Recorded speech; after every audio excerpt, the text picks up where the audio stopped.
Welcome my channel again. This is Nasir here right now. Today I am standing Ishorde rail junction of Pabna district.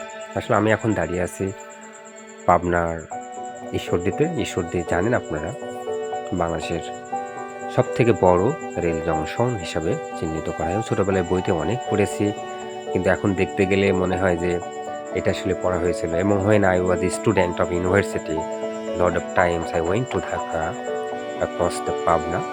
আসলে পাবনা পার হয়ে আমি আসলে যেতাম ঢাকাতে ট্রেনে চেপে। তখন কিন্তু I cannot imagination what is the পাবনার Ishwardi railway junction and Sirajganj and other district. তখন আসলে আমার এত আইডিয়া ছিল না। At the present time I can easily all of বর্তমানে যত কিছু বুঝি আর কি।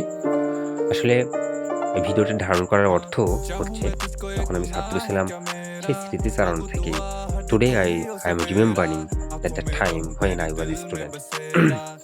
যখন আসলে আমি ছাত্র ছিলাম সেই স্মৃতিচারণ থেকে আসলে এই ভিডিওটি করা। আসলে পাবনায় এমন একটি জায়গা অবস্থিত, একদিকে রয়েছে কুষ্টিয়া এবং অন্যদিকে রয়েছে সিরাজগঞ্জ, এবং অন্যদিকে রয়েছে আসলে নাটোরের পাশ ঘেঁষে। যখন আমরা বইতে পড়তাম যে বাংলাদেশের সবচেয়ে বড় জংশন সেটা পাবনা, তখন কিন্তু আসলে অতটা বুঝতে পারতাম না, এখন যতটা বুঝি। আসলে এই যে রেল স্টেশন পাবনার ঈশ্বরদী, এটা কিন্তু আসলে একটা beautiful rail station at present Times, দেখতে অনেক সুন্দর। এবং আপনাদের যে রেলটা দেখতে পাচ্ছেন সেটা কিন্তু সুন্দরবন এক্সপ্রেস, এখানে স্টপিস হয়েছে।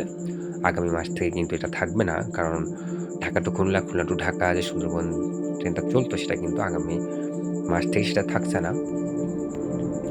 সেটা আসলে পদ্মা সেতু হয়ে আমাদের খুলনা টু ঢাকা যাবে, পদ্মা সেতু হয়ে যাবে। আসলে এই পাবনা ক্রস করে আর যাবে না।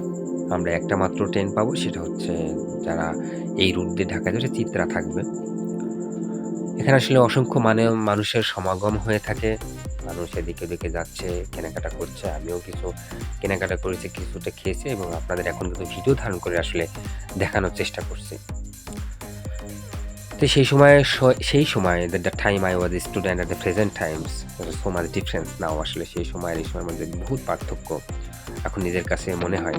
সেই সময় কিন্তু অনেক কিছুই বুঝতাম না, কেবল আসলে 18 থেকে 19 বা 20-তে পা দিচ্ছে সে সময়।